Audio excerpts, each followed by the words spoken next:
Bonjour, je m'appelle Hadès. Bienvenue dans ce podcast.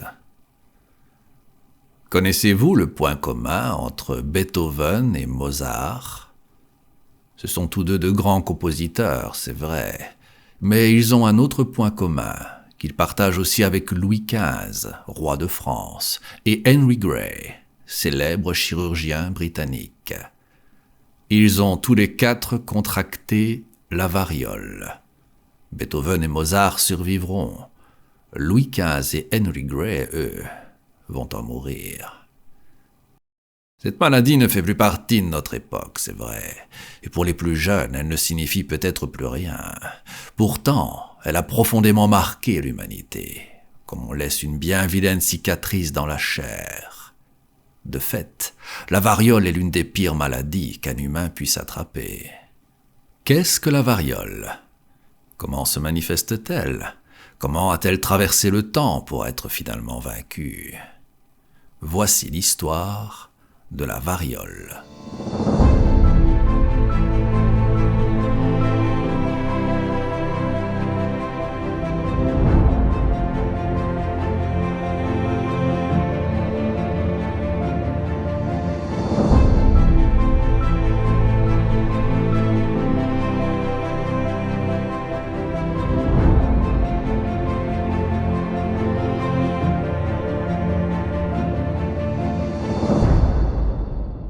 La variole est causée par un virus.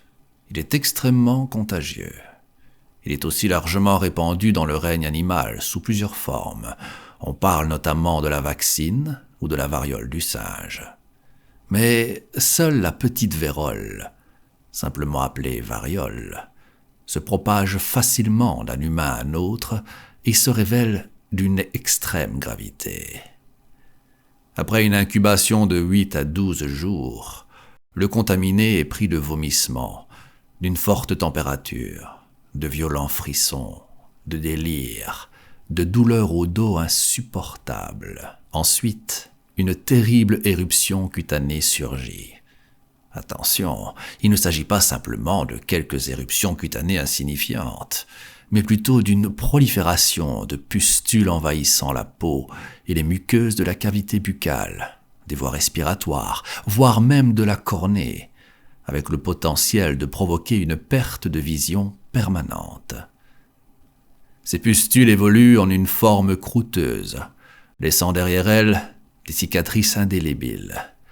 Elle peut défigurer la personne, si toutefois elle y survit, puisque la variole peut conduire rapidement à des conséquences fatales, dans au moins 30% des cas.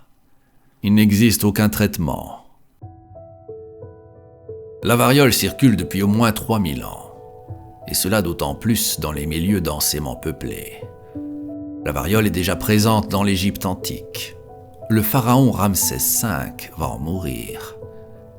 À travers les échanges commerciaux, les interactions entre différentes populations, les conquêtes, les conflits, les croisades, ce fléau se propage à l'échelle mondiale, émergeant çà et là au fil des siècles. Elle frappe à la porte de l'Empire romain à la fin du IIe siècle, sous les règnes des empereurs Marc Aurèle et Commode. Elle passe aussi par la Chine, la Corée, le Japon, en 735 de notre ère. Elle fera des ravages. Un tiers de la population sera décimée. Tiens, la voilà déjà qui arrive au Moyen Âge. Puis dans les Amériques, amenées par les conquistadors, des dizaines de millions d'Amérindiens vont en mourir. La France n'est pas épargnée. Elle aussi va pleurer ses jeunes enfants variolés à l'époque des rois.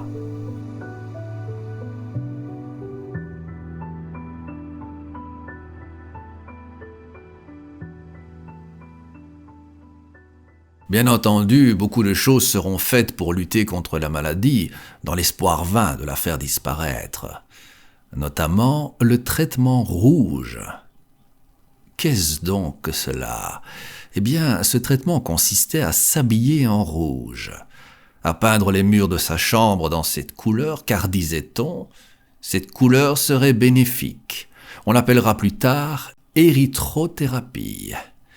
Bien entendu, ce traitement ne sera d'aucune utilité. Puis arrive la variolisation. C'est une méthode ancienne qui impliquait l'application du liquide provenant des vésicules suppurantes d'une personne malade sur une personne en bonne santé. Bien que ses premières traces remontent au Moyen-Orient et en Chine, c'est discrètement, au début du XVIIe siècle, que la pratique a été introduite en Europe. Cependant, c'est grâce à Lady Montagu, l'épouse de l'ambassadeur britannique à Constantinople, que la variolisation s'est répandue. En 1718, cette femme, elle-même défigurée par la variole par le passé, a fait inoculer son jeune fils. Cette procédure est un succès, et la variolisation va faire son petit bonhomme de chemin. Elle aidera les populations à faire face aux fortes épidémies mortelles de variole. La variolisation devient ainsi l'ancêtre de la vaccination.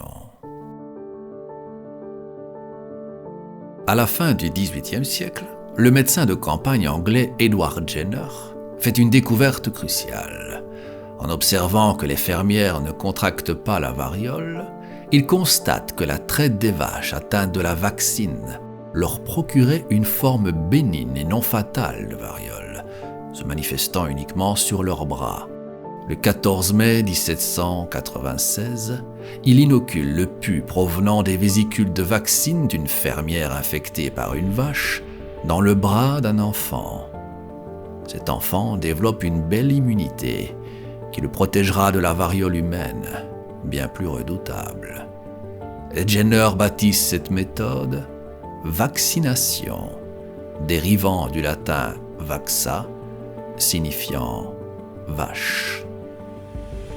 La vaccination devient l'arme ultime pour vaincre la variole.